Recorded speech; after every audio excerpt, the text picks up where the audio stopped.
Bismillahirrahmanirrahim. Assalamualaikum warahmatullahi wabarakatuh. Alhamdulillah wassalatu wassalamu ala Rasulillah wa ala alihi wa ashabihi wa man walah wala haula wala quwata illa billah. Amma ba'du. Bapak Ibu jamaah kaum muslimin dan muslimah yang dirahmati Allah Subhanahu wa taala.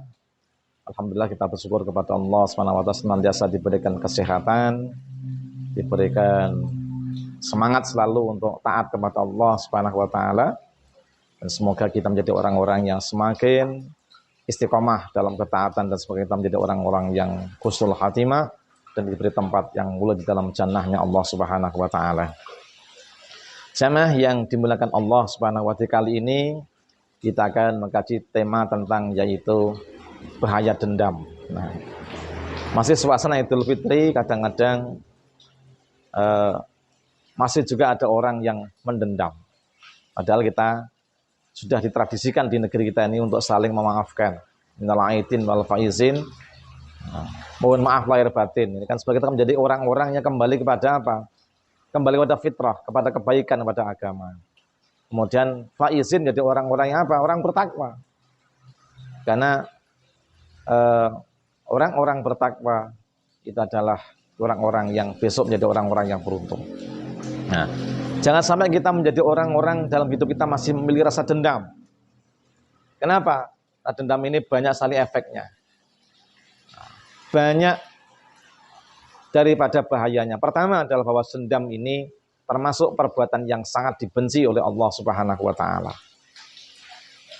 Dendam ketika orang merasa marah dan tidak akan memaafkan.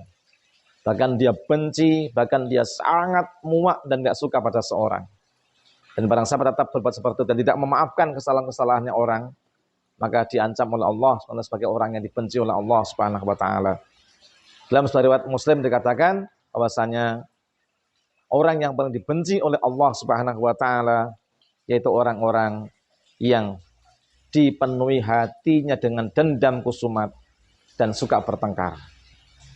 Ini ancaman Rasulullah SAW. Jadi orang yang memiliki kemarahan yang sangat besar pada seseorang, sangat benci kepada orang, dan dia ingin selalu memarahi orang itu dan tidak akan memaafkan kesalahan-kesalahan dia dan lebih suka bertengkar dengannya, itulah orang-orang yang dendam. Ketemu mesti berkelahi, bertemu mesti dia marah-marah, bertemu mesti dia bermusuhan.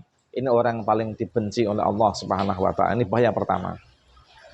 Yang kedua, dendam ini akan menyulut amarah yang berlebihan. Ketika orang itu sudah marah, maka akan sesak dadanya. Akan keluarlah kata-kata yang kotor. Kata-kata yang keji, enggak terpuji dan dari lisan mereka. Saling mengolok-olok, saling menjelek-jelekan. Karena sifat marah itu hilang akal. Orang kalau marah akan hilang.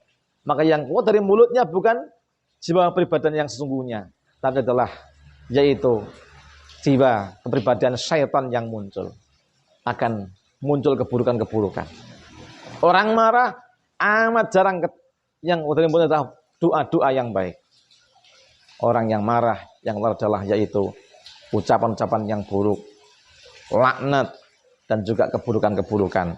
Maka jangan sampai kita menjadi orang-orang yang marah. Padahal Nabi mengatakan la taghdab. Taradada miraran wa qala la taghdab. Jangan mudah marah. Jangan mudah marah. Nabi mengulang-ulang karena marah ternyata dalam segi kesehatan juga akan memicu resiko pada kesehatan jantung kita.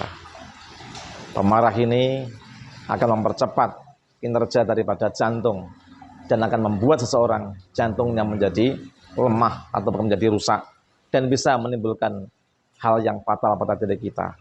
Dan naudzubillah kalau sampai kita mati dalam keadaan marah, mati dalam keadaan kita memaki-maki orang, tidak ada istighfar di situ, maka adalah keburukan bagi kita semuanya. Nauzubillah, semua nauzubillah. Yang ketiga, kemarahan itu memutus silaturahim. Maka orang kalau saling marah jarang, kok rukun itu jarang. Nah, paling suami istri kalau sok marah rukun itu sama istri. Tapi ya tetap kalau suami istri pun jangan marah-marahan gitu kan. Misalnya kalau orang suka marah-marah tapi ketemu kan suami istri. Nah, tapi mereka adalah orang-orang yang Jiwanya adalah pemaaf sebenarnya. Tapi kalau orang sudah marah sama tetangganya, putuslah silaturahim. Marah sama saudaranya, putus silaturahim. Marah sama sahabat-sahabatnya, putus silaturahim. Ada jiwanya marah, nesu, ngamuk, nah, kemudian bludrek, nah udah, maka dia nggak mau ketemu lagi, nggak mau bersapa-sapa lagi, nggak mau jabat tangan dan sebagainya, putuslah silaturahim. Padahal ladkhul jannata qati'ur rahim, tidak akan masuk surga orang yang memutus silaturahim. Maka hati-hatilah. Berikutnya, orang yang suka marah, orang pendendam dikatakan orang imannya adalah iman yang lemah. Jadi para pendendam, orang yang suka marah adalah orang yang disebut imannya adalah iman yang lemah. Kenapa? Orang yang kuat adalah dikatakan orang yang ketika dia marah wal kadiminal ghaidha wal afina 'anil nas. Yaitu orang yang menahan kemarahannya dan lebih suka memaafkan kepada manusia. Apalagi orang memaafkan dijanjikan surga oleh Allah dan ampunan Allah Subhanahu wa taala tentunya akan didapatkan. Makanya orang kalau marah, imannya lemah, yang keluar adalah perkara yang buruk-buruk dan ia tidak akan Allah ampuni. Tapi siapa yang memaafkan, hatinya lapang, Allah akan maafkan hatinya dan Allah akan hapuskan dosa-dosanya. Kemudian berikutnya, orang yang dendam jauh dari rahmat Allah Subhanahu wa taala. Allah mengatakan, orang kalau sudah dendam maka akan membalas keburukan dengan keburukan. Kalau hilang dendamnya maka akan balas keburukan dengan kebaikan. Bukan kalau Allah mengatakan, ya kan? Nabi itu ngajari kita. Allah ngajari kita supaya apa? Membalas kebaikan dengan membalas keburukan dengan kebaikan. Jadi wa yadrauna bil hasanati sayyi'ah. Jadi membalas keburukan orang dengan kebaikan. Ini yang Allah rahmati. Dan ketika orang saling membalas dendam, membalas keburukan-keburukan, maka Allah tidak hanya benci, Allah akan memutus rahmat kepada mereka. Maka tatkala Abu Bakar mendendam kepada punaknya Mistah, Allah ingatkan, ala tuhibbuna ayaghfirallahu lakum. Ala tuhibbuna ayaghfirallahu lakum. Wallahu ghafurur rahim. Kenapa kau tidak suka memilih ampunannya Allah? Kalau engkau memaafkan, dan Allah Maha Pengampun lagi Maha Penyayang. Alhamdulillah, Abu Bakar kemudian memaafkan Mistah dan mendapatkan rahmat Allah berupa ampunan Allah Subhanahu wa taala. Maka orang yang pendendam jauh dari rahmat Allah tapi dekat dengan murka atau dekat dengan namanya yaitu bencinya Allah. Tapi ketika dia memaafkan, hilang dendamnya, dekat dengan rahmat Allah. Dan wallahu qaribun minal muhsinin, Allah itu dekat merahmati orang-orang berbuat kebajikan. Jamaah yang dirahmati Allah Subhanahu wa taala, dendam ini tak hanya akan menjauhkan kita dari rahmat Allah. Dendam juga mendatangkan namanya permusuhan. Nah, ini. Kita lihat ada dua klub sepak bola di negeri kita ini yang saling dendam, sehingga musuhan terus. Kalau ketemu mereka musuhan. Maka berantem, mereka lempar-lemparan batu, bahkan sedikit ada yang jadi korban, bahkan sampai meninggal dunia. Kenapa? Permusuhan. Kalau kemudian jiwa-jiwa seperti pendendam seperti ini, korbannya semakin banyak. Maka jadilah orang yang pemaaf. Jangan sampai menimbulkan permusuhan, akhirnya kita di mana-mana banyak musuh, karena banyak musuh, hidup ini enggak akan aman. Kita contoh mau ke kampung sebelah, situ banyak musuh, kita enggak akan aman. Kita ke kampung sebelah lagi, kita banyak musuh, enggak akan aman. Kerja di tempat banyak musuhnya enggak akan aman. Di mana orang banyak musuhnya, enggak akan aman dia. Makanya, nauzubillah dari permusuhan. Berikutnya, dendam tidak menimbulkan ketenangan. Jadi orang kalau dendam itu tujuannya enggak tenang. Gelisah terus. Kita makan di tempat makan enak, tiba-tiba musuh kita datang. Jadi enggak enak. Toh, seandainya kita menahan di situ dengan jiwa yang tidak pernah tentram dan enggak tenang. Inilah akibat daripada dendam yang dipertahankan. Satu ketika seorang duduk, ternyata salah duduk. Depannya adalah orang yang dimusuhinya. Maka dia pun pergi. Padahal tempat itu tempat yang paling enak untuk dia duduk. Misalnya duduk bersama kan lebih baik. Kita jiwanya masih memberontak, jiwanya masih penuh dengan dendam dan kusumat, akhirnya dia menjadi orang-orang yang tidak lagi bisa bersama. Duduk pun susah, apalagi ngobrol. Ini bahaya daripada dendam. Nomor 8, akibat daripada dendam adalah apa? Yaitu kedengkian. Gak pernah suka kepada orang. Selalu kita berburu sangka pada orang. Jiwa iri kita. Dengki ini apa tuh? Gak suka ketika orang lain mendapatkan nikmat. Inginnya kita yang dapat nikmat. Tapi suka kalau orang lain mendapatkan bencana atau kesedihan. Bahkan kita ucapannya pun mugo-mugo. Sing elek-elek tiba ngene dekno. Ngene dek nih. Satu contoh ucapan yang buruk. Kenapa kedengkian? Padahal kita ingat, iyakum wal hasad, fa innal hasada ta'khulu hasanat kama ta'kulun nar al hatab. Waspadailah oleh kedengkian. Kenapa? Kedengkian itu sebagaimana api yang memakan kayu bakar.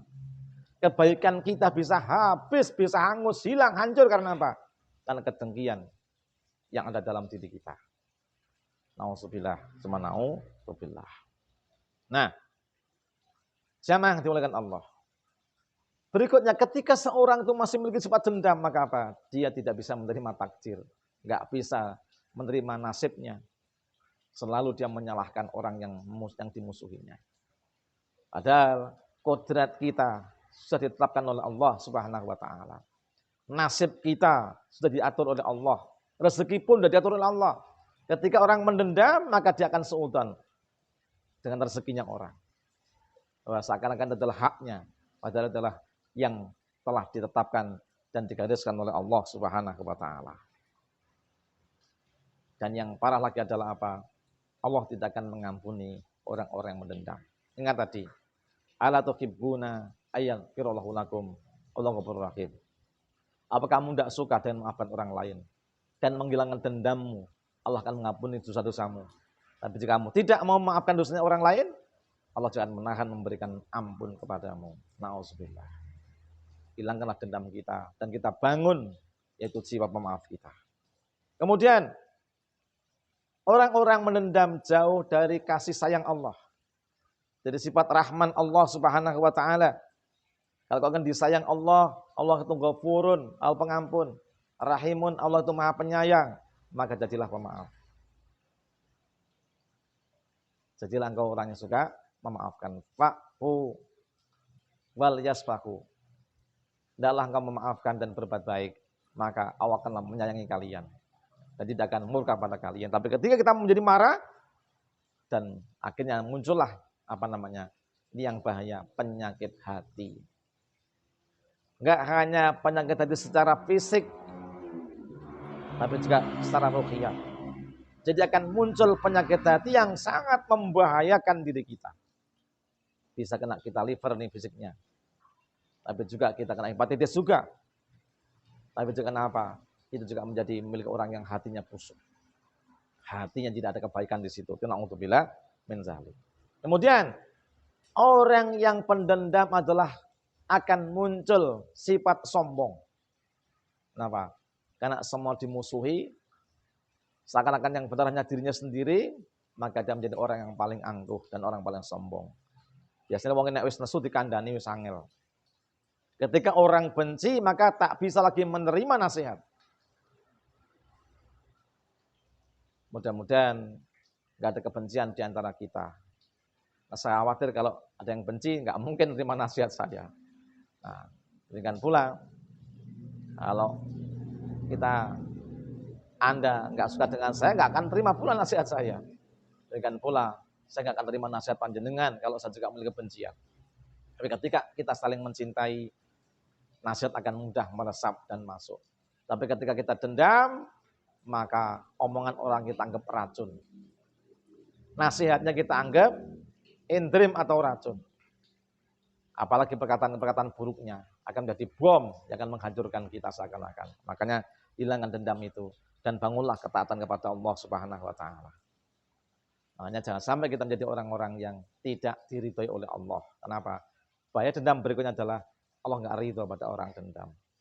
Allah enggak nerima, enggak rela dan amalan kita. Maka tidak masuk surga orang pendendam. Kenapa? Allah nggak suka. Surga hanya tempat orang Allah sukai. Ketika orang mendendam, maka tidak akan Allah sukai. Nah, dan akhirnya yang terakhir, ia nggak akan dapatkan teman. Wong sing pendendam angel golek konco. Konco donya ya angel, apa meneh konco nang swarga, koncone nang neraka. Inauzubillah sumanau subillah. Maka mudah-mudahan kita semuanya benar-benar selamat dari sifat dendam ini. Dan kita benar-benar jadi orang-orang yang penyantun, pemaaf. Allah itu disakiti hamba-hambanya, Allah memaafkan. Kita hanya disakiti satu orang aja kita kadang tahunan. Jangan seperti itu. Mari kita melihat kebaikan Allah Subhanahu wa taala. Kita ini berbuat dosa sebanyak apapun kita minta Allah maafkan. Masa cuma satu orang berbuat dosa kita lantas kemudian tidak akan memaafkan. Kita bersumpah dadi banyu aku mau nyawu, dadi kodang aku mau nyuwek. Sungguh ini keterlaluan.